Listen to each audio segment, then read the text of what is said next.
However, Minister, there is for me, I suppose, one significant fly in the ointment, and that is in the area of the Environmental Protection Agency. I have to say that when reports were brought to me initially in relation to their operation and function, oversight, inspections and enforcement, I actually greeted them with disbelief. I didn't think it was possible in this day and age for it to happen. If you like, I sort of greeted it with, the idea of this cannot be happening.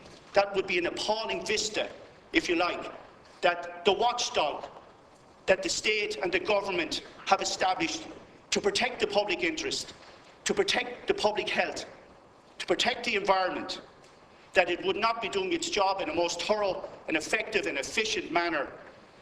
If you like, policing the environment and the public health for us, I would have thought that it is not possible. However, Minister, I am distressed to say and worried that this is unfortunately the case in my view.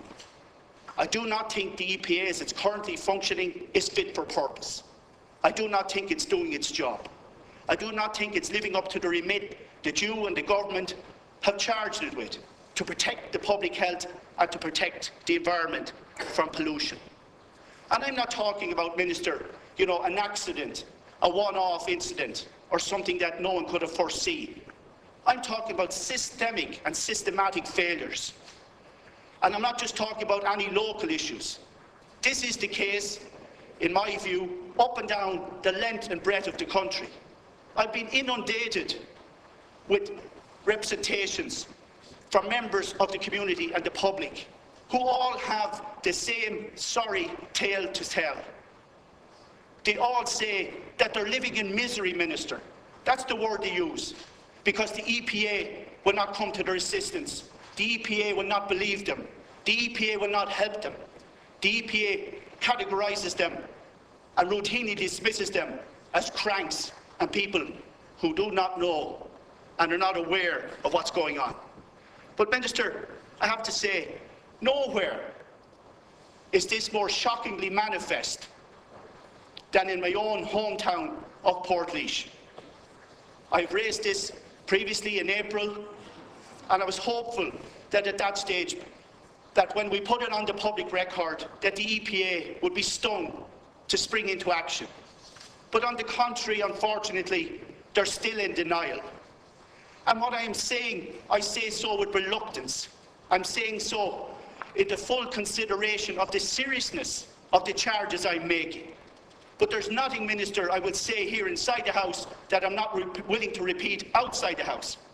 Because while I am no scientist, and I am no environmental scientist, or no chemist or physicist, I do know people who are damn good ones. And the data is staring us in the face. The evidence is staring the EPA in the face. And I'm saying, Minister, they are aware of high levels of concentration of unlicensed, unregulated emissions from the industrial oil recycling plant in Portlaoise, Enva, which is owned by a very wealthy and profitable publicly quoted company, DCC. This is not a small-time operation. This is a huge plant, and it operates on an international scale and an international level. And, Minister, I am sorry to say that they are emitting harmful toxins like benzenes, and toluene, and volatile organic compounds into the atmosphere on an ongoing and weekly basis. This is not acceptable in this day and age.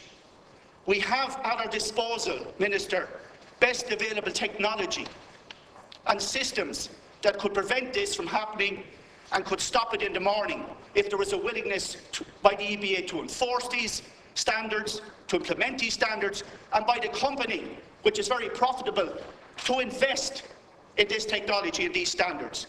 But, Minister, they're on record to the EPA, writing back to them saying they're not willing to spend the money. The public health is not worth the investment. Minister, we have suffered in this country by poor, thank you, Caroline, by poor regulation, by light touch regulation, by lax regulation, by turning the blind eye. We have seen it in the area of child protection, and look what happened. We have seen it in the area of financial services and the banking sector, and look what happened. We have seen it in the area of the charities regulation, and look what happened. Minister, is it going to take another tribunal? Is it going to take another prime-time investigates to expose the ineptitude of the EPA before we are stung into action? I believe as public representatives, we cannot turn a blind eye when information is brought to our attention. It is our duty and responsibility to protect the public health and the public interest. What is the point, Minister, in thinking that we've appointed a watchdog so that we can sleep easy in our beds if they were to do their jobs, when we have to then second guess and wonder, are they doing their job? What I'm asking you, Minister, here today is to take on board our concerns and representations.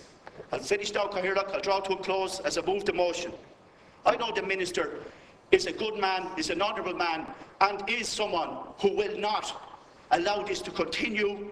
And while the EPA has been established as an independent body, that does not mean that it's not answerable to anyone or it's not unaccountable. They must be held to account, and I'm asking today that we investigate what's going on in Portlaoise, that we investigate the conduct of the EPA, because it's no longer acceptable, Minister. Thank you. Thank you very much, Senator.